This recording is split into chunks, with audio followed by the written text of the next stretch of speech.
Hello friend, good morning. সবাই কেমন আছো? আশা করছি সবাই ভালো আছো, সুস্থ আছো। আমিও ভালো আছি, সুস্থ আছি।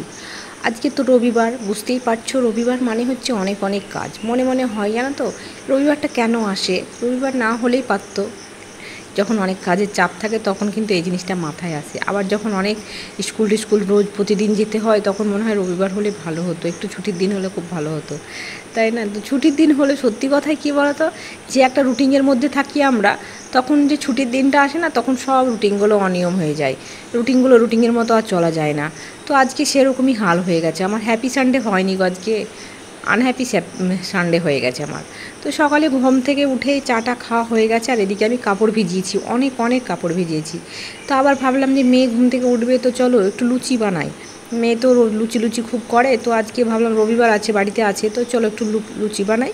তার জন্য দেখো লুচি বানাচ্ছি। তো এটা ময়দার বানাচ্ছি না, আমি আটার লুচি বানাচ্ছি, ঠিক আছে? একটু আটার লুচি বানালে কী হয় বলো তো, নরমও হয়, বেশ ভালো লাগে খেতে। তার জন্য আমি আটারই বানালাম।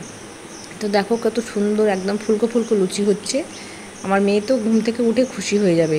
এখনও ঘুম থেকে ওঠেনি ও, ঠিক আছে? উঠলেই চাটা দেবো খেতে, আর যদি লুচি খেয়ে নেয় তো খেয়ে নেবে। কারণ আমি আজকে একটু তাড়াতাড়ি করে ব্রেকফাস্টটা বানিয়ে নিচ্ছি, কারণ হচ্ছে ওই যে বললাম না অনেক কাজ আছে আজকে। ছিলাম না কিছুদিন বাড়িতে, কলকাতায় ছিলাম, তো অনেক ঘরে অপরিষ্কার হয়েছে, সেগুলো সব পরিষ্কার পরিচ্ছন্ন করতে হবে। সারা সপ্তাহ তো থাকি না বাড়িতে, বাইরেই থাকি। ধরো বাড়িতে থাকি না বলতে, মেয়েকে দিয়ে আসার পর আর এসে আর কাজে এনার্জি লাগে না জানো, আর ভালো লাগে না করতে। তো ওই মেয়েকে স্কুলে দিতে গিয়ে আমিও স্নান করে নিই, আমার যতটুকু পারি 9টার মধ্যে কাজ কমপ্লিট করে আমার তখন ছুটি। এই আমার মানে রুটিন, ঠিক আছে? তারপর এসে আর সত্যি কথায় কোনো কাজ করতে ইচ্ছে করে না, ভালো লাগে না করতে। যেগুলো ধোয়া থাকে শুধু এসে ধোয়া ধাইটা করি, তাছাড়া আর কোনো কাজ আমি করি না। তো আজকে রবিবার যেহেতু হয়েছে, তো ঘরে অনেক ঝুল মাকড়সা হয়েছে, সেগুলো ঝাড়া পোছা করতে হবে। আর অনেক কাপড় কেচেছি, বললাম না, অনেক অনেক কাপড় ভিজিয়েছি, সব কাচতে হবে। এদিকে লুচিটা দেখো আমার হয়ে গেছে, ফুলকো ফুলকো লুচি। আর একবারেই আমি আলুর তরকারিটা বানিয়ে নিচ্ছি। লুচির সঙ্গে আলু তরকারি খাবো, আলুর দম।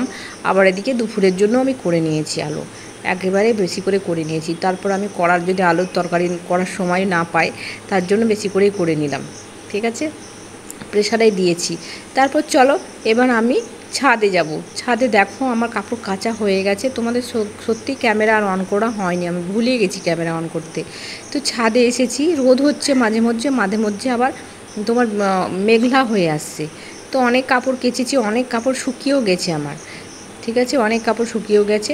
তো কিছুটা দেখো আমি ছাদে মেলেছি। ছাদে আমার কিছুদিন ধরে কাপড় মেলা হচ্ছিল না জানো, মানে তারটা আমার ঠিক হচ্ছিল না লাগা, শুধু ছিঁড়ে যাচ্ছিলো। তা যাই হোক, আশরাফকে বললাম একটু লাগিয়ে দাও কষ্ট মষ্ট করে, তো তার জন্য দেখো লাগিয়ে দিল। ছাদে কাপড় মেললে কী হয় বলো তো, বেশিক্ষণ লাগে না শুকাতে, খুব তাড়াতাড়ি রোদে শুকিয়ে যায় কাপড়টা।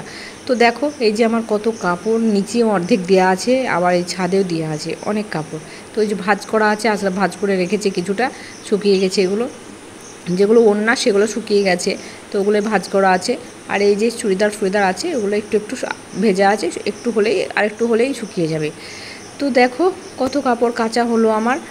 আর এদিকে দেখো আকাশে কিন্তু হঠাৎ করে দেখছি মেঘ, মনে হচ্ছে যখন তখন বৃষ্টি নামবে। এই সাইডটায় মেঘ আছে, এই সাইডটায় কিন্তু মেঘ নেই।